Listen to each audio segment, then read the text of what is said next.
Hello guys, welcome back.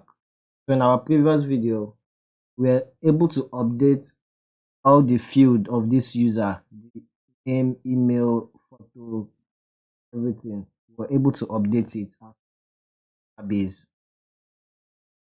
So in this video, you notice if I click save changes, it just loads, it doesn't display any message. So we'll be working on notification in the sense that when we save, make a changes, it's going to show new profile has been updated. So how do we do that? We'll be using Toaster notification to do that.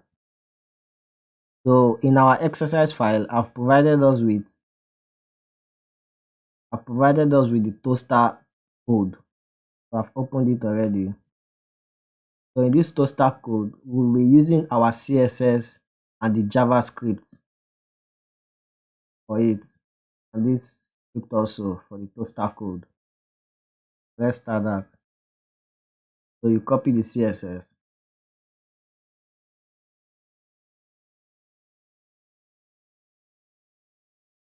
Once you copy the CSS, where is our all our CSS and JavaScript located? It's located in our dashboard. Located in our admin dashboard. So this is all our CSS here. So you paste the poster CSS here. You can add a note.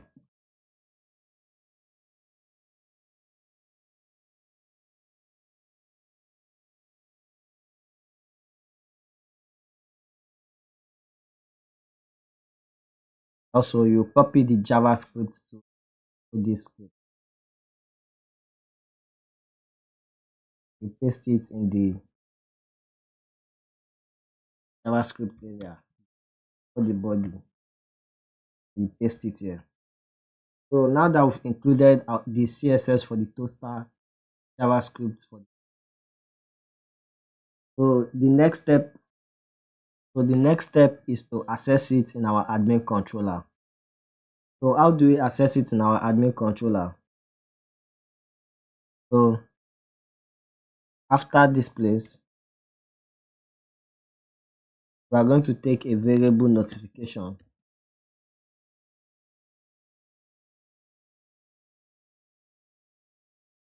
Then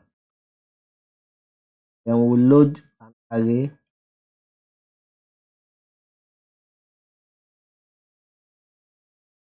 After loading the array, we'll open the brackets, come down. We are going to type the message we want it to display. What message do we want it to display?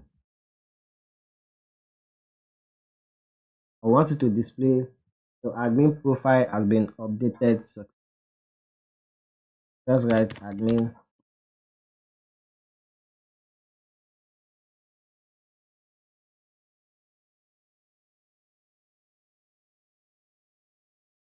updated successfully. So now after doing that, we are going to take another one called alert type.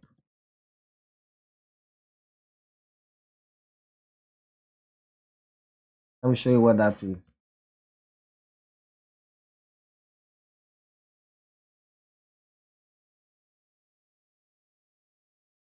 So inside the admin dashboard, you can see the variable type, alert type, info. So you have different alert type. You have the info, you have the success, you have the warning, and you have the error. After typing the message and including it, then we are going to also include the alert type. Which alert type do we want to use? That info, which color is yellow, success green, warning, and error, which will be red. We'll be going with success.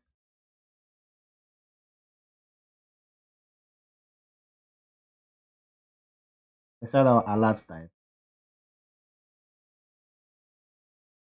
will be success.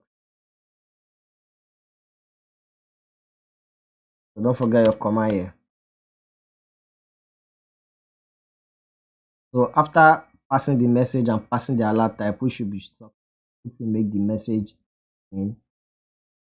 So we want to pass this notification variable with our return redirect back page. So once the page loads, it's going to load with our notification. So we'll add it with this function, the with function. So inside the with function, we want to include the notification variable. We'll just copy it, paste it here, and don't forget your semicolon here. After done that, and save or you test what you've done out. So you reload the page first. So now we change the name to admin one. Let's remove the one here. Remove the one here. Change. You can see admin profile updated successfully. After some time it will be. That is how you load your toaster notification message. Well, I hope that was clear enough. And also, if you notice, our name and our image here is static, it's not dynamic, it's not changing with all the updating we've been doing here. So let's make that dynamic. So where do we find this file? In our header file.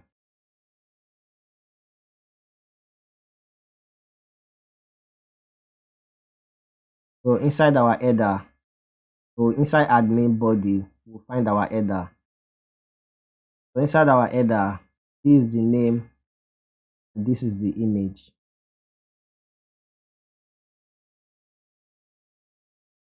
So now, first thing we want to do is that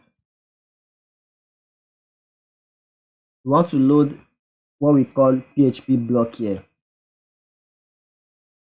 PHP.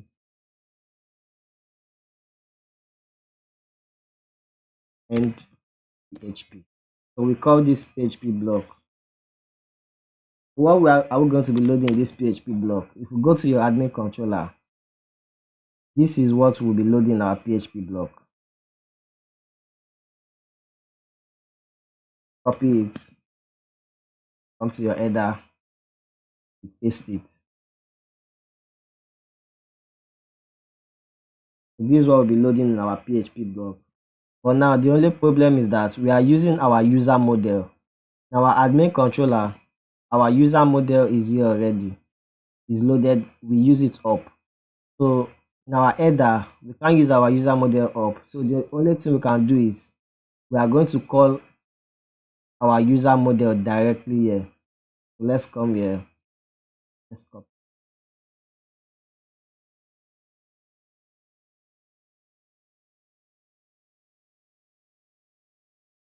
I'll paste it.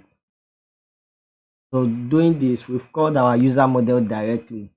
So we can have access to this particular user that is logged in ID. And with the ID, we'll use the ID to update that particular. So now that we've called the variable here, we can use it for the name. We'll just put the blade syntax.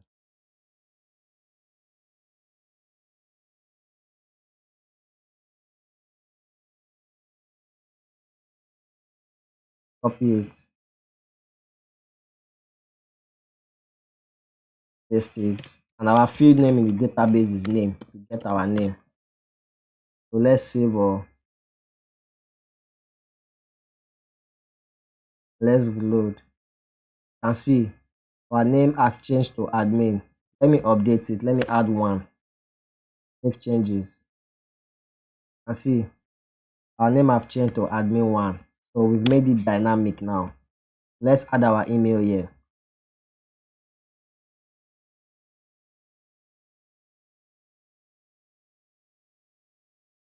So it will be the same thing for our email. And also our image here. We've done similar things before in our admin profile view page. So this is it here. So we'll just copy from the image here, copy it, come to the header,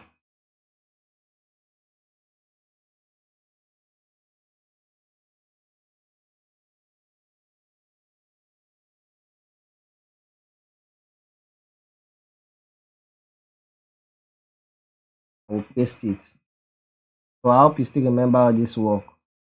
If our field name in our database, which is photo, if it is not empty, it should load the photo in this folder that we've saved in this folder.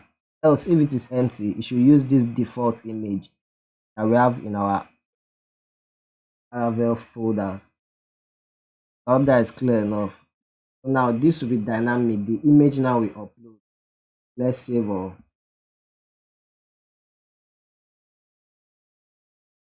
Look at the image. Let's refresh it immediately. So let's reduce the size.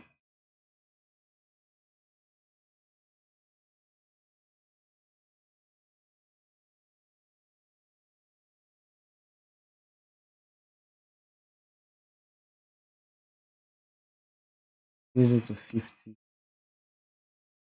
Save all. You can see it's a bit better. Let's reduce it more. 40 is okay. I save all. You can see we've made our page fully dynamic. So in our next video, what we'll be doing is I'll show you how to change your password and update your password. You know, this data we actually seeded it from our Laravel application. So I'll be showing you how to change your password and update your password next video. So thank you for watching. See you in the next video.